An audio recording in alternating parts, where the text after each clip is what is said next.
नमस्कार। आज म वराह अवतारको वर्णन गर्दछु। श्री गणेशाय नमः, श्री सरस्वत्यै नमः। वराह अवतारको वर्णन सुकदेव, श्री सुकदेव भन्नुहुन्छ। महर्षि मैत्रेयको मुखबाट यो परम पवित्र कथा सुनेर भगवान श्रीकृष्णका कथा प्रेमी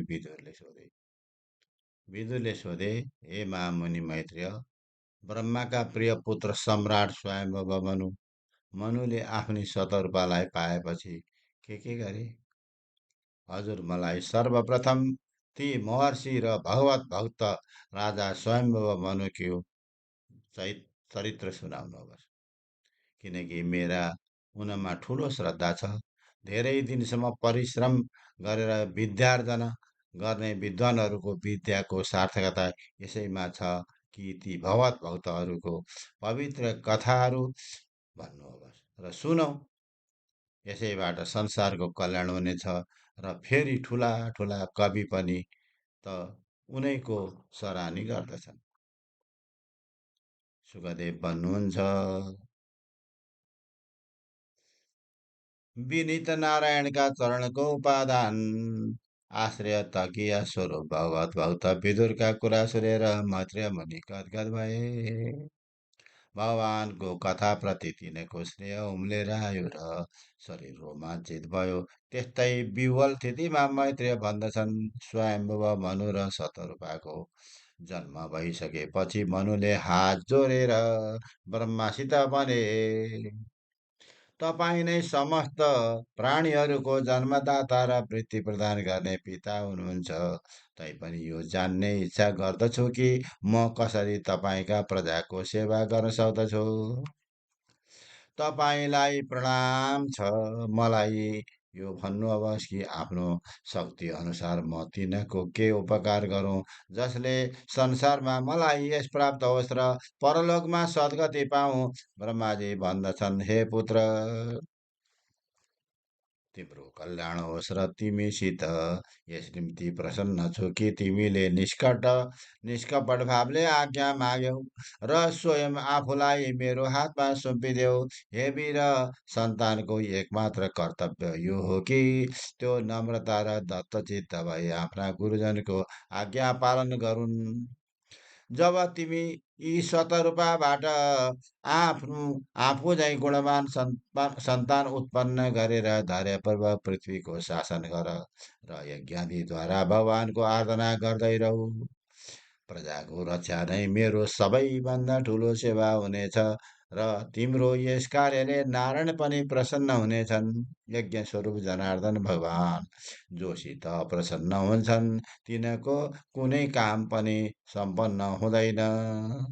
जो अप्रसन्न हुन्छन् तिनको कुनै काम पनि सम्पन्न हुँदैन।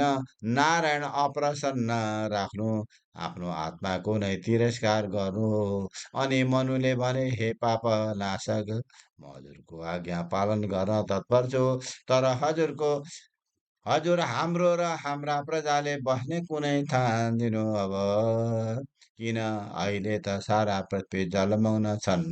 यहाँ कुनै समयमा जगतको सबै जीव बस्दथे। अब कृपा गरेर पृथ्वीको उद्धार हुने उपाय भन्नु अब। मैत्रेय भन्दछन्, मनुका कुरा सुनेर ब्रह्माजी विचार गर्न लागे। उनले योग दृष्टिले हेर्दा त वास्तवमा सम्पूर्ण पृथ्वीलाई जलमा निमग्न पाए देखे। अब ती विचार गर्न थाले कि म कुन उपायले यी पृथ्वीको उद्धार गरौँ। ती फेरि विचार गर्न थाले कि म कुन उपायले यी पृथ्वीको उद्धार गरौँ। ती फेरि विचार गर्न लागे। नारायणले हामीलाई सृष्टि गर्ने आज्ञा त दिए, तर मेरो सृष्टि कार्यभन्दा पहिले नै पृथ्वी जलमा डुबेकी छन्। अब के गरौँ। अन्तमा उनले निश्चय गरे कि म जसको हृदयबाट प्रकट भएको हो, उनै नारायण नै कुनै बाटो झिक्नेछन्। हे विदुर, ती यसरी विचार गरिरहेकै थिए, अकस्मात तिनको नाकबाट एउटा सामु बडा शिशु सुकर निस्क्यो। त्यो बुढी औँला जति लामो थियो। हे महाराज, यो एउटा छक्क पर्ने कुरा भयो। ब्रह्माजीले हेर्दा हेर्दै आकाशमा थितो बरा शिशु हात्ती जत्रो भयो। अब मरिची आदि ब्राह्मण सनत कुमार आदि मनुका साथै विद्यमान ब्रह्मा त्यो सुखर रूप देखेर विचार गर्न लागे, वराह रूपमा यो कुन दिव्य प्राणी हाम्रो सामुन्ने उपस्थित छ। सबैभन्दा बढ्ता आश्चर्यको कुरा त यो छ कि यो मेरो नासिकाबाट उत्पन्न भएको हो। जब यो उत्पन्न भयो तब बुढी जत्रो थियो। तर हामीले देख्दा देख्दै ठुलो पर्वत जस्तै लामो र चाक्लो भएको छ। मलाई छल्नका निम्ति तिनी उनै यज्ञ पुरुष भगवान नै यस यस रूपमा अवतरित भएका त होइनन्। ब्रह्माजी आफ्ना छोराहरूसित यस प्रकारको तर्कना गरिरहेका थिए। ती यज्ञ पुरुष भगवान एउटा पर्वत समान बृहत् काय भएर गर्दन लागे। ती नारायणको गर्दनले दिशाहरू प्रतिध्वनित भए। त्यसले ब्रह्माजी र मरिची आदि निकै प्रसन्न भए। आफ्नो खेद निवारण गर्न ती नारायणको त्यो मायामा बराह बपुको भयङ्कर गर्दन सुनेर जन तप र सत्यलोकका निवासी ऋग्यजु र सामवेदका मन्त्रहरूले तिनको तुति गर्न लागे। वेदहरूद्वारा तुति गरिएको भगवान आफ्नो गुणानुवाद सुनेर एकपल्ट फेरि गर्जे। अनि देवगणको हितार्थ मत्ती हात्ती झैँ लस्कँदै त्यस प्रलयकालीन जलराशिमा पस्न हिँडे। डुबे। पानीमा पस्दा तिनको पुच्छर माथितिर उचालिएको थियो। ती मानव आकाशमा उड्दै थिए। र शरीरको तिनको शरीर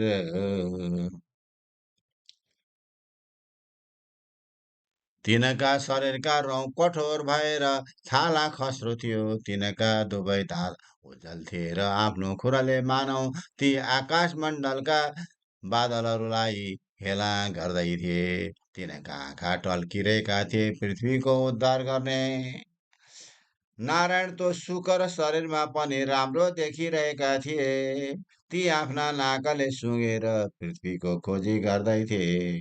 शुकर रूपधारी ती यज्ञ पुरुष यद्यपि कठोर थिए र तिनको दृष्टि पनि विकराल देखिरहेका थिए, तैपनि तिनले तुति गर्न लागेका विप्रहरूलाई सौम्य दृष्टिले हेरेर जलमा हाम फाले।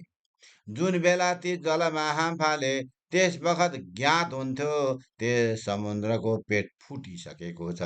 जल हल्लिएर जुन कोलाहल भयो त्यसले ज्ञात हुन्थ्यो कि त्यो आफ्नो तरङ्गरूपी हात उचालेर कराइरहेको छ, हे ईश्वर मेरो रक्षा गर, मलाई बचाऊ। यसै बेला बराह भगवान आफ्ना खुरले समुद्रलाई चिर्दै अपार समुद्रमा गएर त्यहाँ उनले त्यस पृथ्वीलाई देखे, जसलाई सबै प्राणीहरूको आधार ठानेर योग निद्रामा शयन गर्ने बेलामा भगवानले आफ्नो उदरमा धारण गरेका थिए। अब उनले पृथ्वीलाई आफ्ना दुवै दाँतमा उचालेर रसातलबाट मास्तिर हिँडे। त्यस बखत पनि ती खुब राम्रा देखिरहेका थिए। त्यसै बखत तिनले क्रुद्ध भावले हातमा गदा लिई हिरण्याक्ष दैत्यलाई आफूतिर आएको देखे। त्यसलाई आफ्नो बाटोमा बाधा पार्न लागेको देखेर तिनलाई निकै रिस उठ्यो। अनि बराह भगवानले त्यो महाबली दैत्यलाई त्यस जलमा नै ख्याल ख्यालैमा मारे, जस्तै सिंह हात्तीलाई मार्दछ। त्यसको शरीरबाट निस्केको रगतले भगवानको गण्डस्थल र मुख रातो भयो। त्यस बखत ती यस्तो देखिरहेथे जस्तै कुनै ठुलो हात्ती गेरुको भूमि खनेर ठिङ्ग उभिएको। हे अङ्गविदुर तमाल समान नील शरीर भएका ती बराह भगवान आफ्ना सेता दाँतका पृथ्वीलाई दाँतलाई उचालेर दाँतमा पृथ्वीलाई उचालेका थिए देखिए। त्यस बखत उनलाई साक्षात् नारायण जानेर सबै ऋषिगण हात जोडेर वैदिक मन्त्रहरू सदृश वाक्यहरूले तिनको स्तुति गर्न लागे। ती सबै एक स्वरले कराए, हे अजित हजुरको जय होस्, हे वेदत्रय रूपधारी हजुरको जय होस्, हे यज्ञ भावना हजुरको जय होस्, हजुरका लागि। हजुरको लोम छिद्रमा सबै यज्ञ मिसिएका छन्, पृथ्वीको उद्धारका लागि शुकर रूप धारण गर्ने हे परम पुरुष हजुरलाई नमस्कार छ। हे देव, हजुरको यो यज्ञमय स्वरूपलाई संसारका पामर प्राणी जान्न सक्दैनन्। हजुरको त्वचा छन्द रोम कुश हुन्, आँखा घिउ र हजुरका चार चरण होताहरूका चार कर्म हुन्।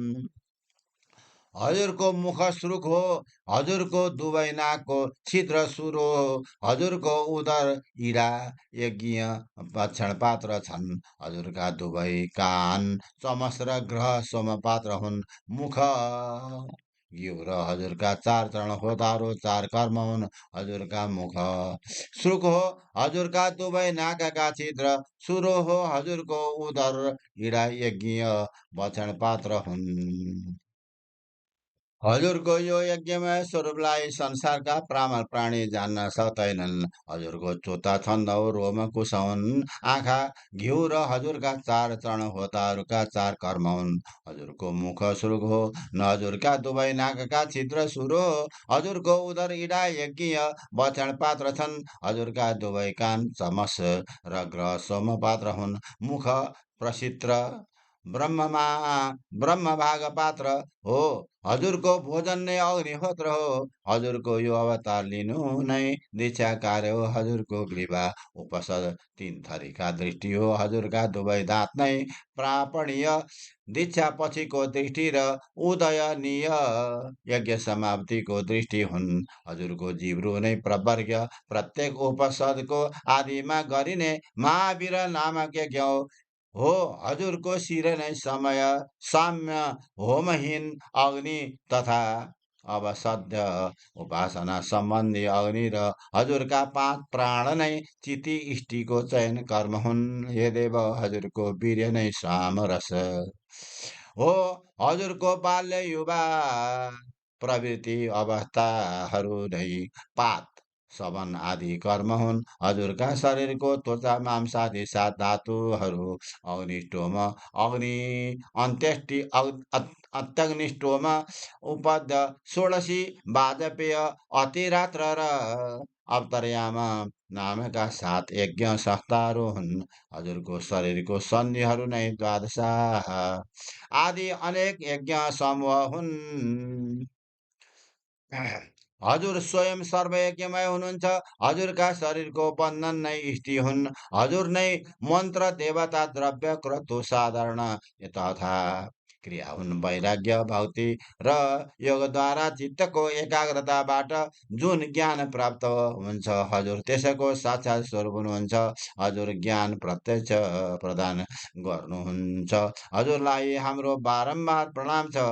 हजुरका दाँतको टुप्पोमा स्थित पर्वतहरूले युक्त पृथ्वी यस्तो लाग्दैछ जस्तै वनबाट वनबाट निलिएको कुनै मतवाला हात्तीको दाँतमा पात समेत कमलिनी कमलिनी राखिएको हो।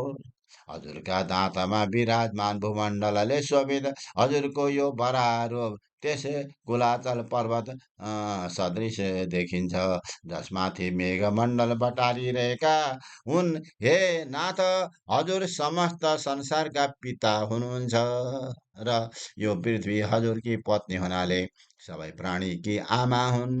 जगतमा जीवादिको निम्ति यिनलाई थापित गर्नुहोस्। हामी हजुर र पृथ्वीमातालाई प्रणाम गर्दछौँ। जसरी अरणीमा अग्निको स्थापना गरिन्छ, त्यसै गरी हजुरले यी पृथ्वीको आफ्नो तेज स्थापित गरिदिनु भएको छ। हे स्वामिन, हजुर बाहेक अरू को यस्तो थियो जसले पातल लोकबाट यी पृथ्वीको उद्धार गर्ने साहस गर्दथ्यो? कसैले पनि गर्न सक्दैन त्यो फेरि हजुरले यस्तो गर्नु कुनै आश्चर्यको कुरा छैन। किनकि हजुर स्वयं आश्चर्यमय हुनुहुन्छ, जसले आफ्नो मायाद्वारा यस विशाल विश्व उत्पन्न गरिदियो। त्यसैको निम्ति पातालबाट पृथ्वी ल्याएर रक्षा गर्नु ठुलो कुरा होइन। अब हजुर आफ्नो यो वेद स्वरूप शरीर जुरुक्क पार्नुहुन्छ, तब हजुरको रौँको टुप्पोबाट उडेर पानीका ससाना थोपा आएर हामी माथि पर्दछ। थोपाहरूले हामी तथा जनलोक र तपलोकका निवासी आफूलाई पवित्र मानिरहेका छौँ।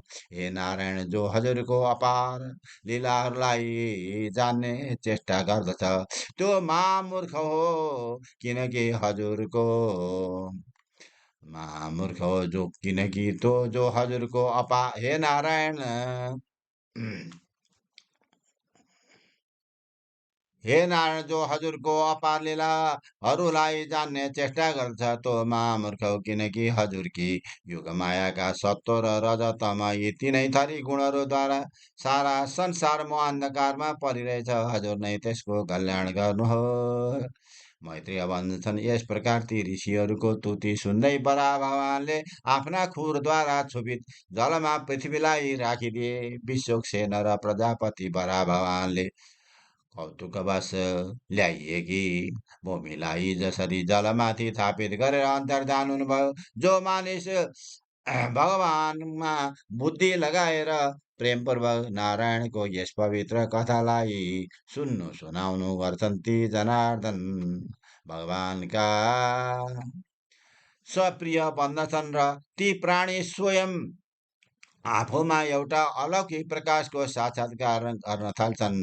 सबै कामनाहरू पूर्ण पार्न समर्थ ती नारायण प्रसन्न भएपछि हामीलाई केही पनि दुर्लभ रहन्न। अत उनीसित आफ्नो तुच्छ इच्छाहरू पूर्ण गर्नका लागि प्रार्थना गर्दैनन्। जो व्यक्ति अनन्य भावले तिनका भजन गर्दछन्, तिनको अन्तरात्मा बसेका भगवान स्वयं ती व्यक्तिहरूलाई सबैभन्दा उत्तम गति प्रदान गर्दछन्। जो तुच्छ कामनाहरू भन्दा धेरै उच्च श्रेणीको वस्तु हुन्छ। पशु बाहेक अरू कुन यस्तो जान्ने बाटो मनुष्य होला, जो सर्वश्रेष्ठ मुक्तिदायिनी कथालाई सुनेर पनि यो देखि विमुख हुन सक्नेछ। इति श्रीमद्भागवते महापुराणे तृतीय स्कन्धे वराह प्रादुर्भाव वर्णने त्रयोदश अध्याय। हरि ओम तत्सत्। नारायण। वराह भगवानको जय।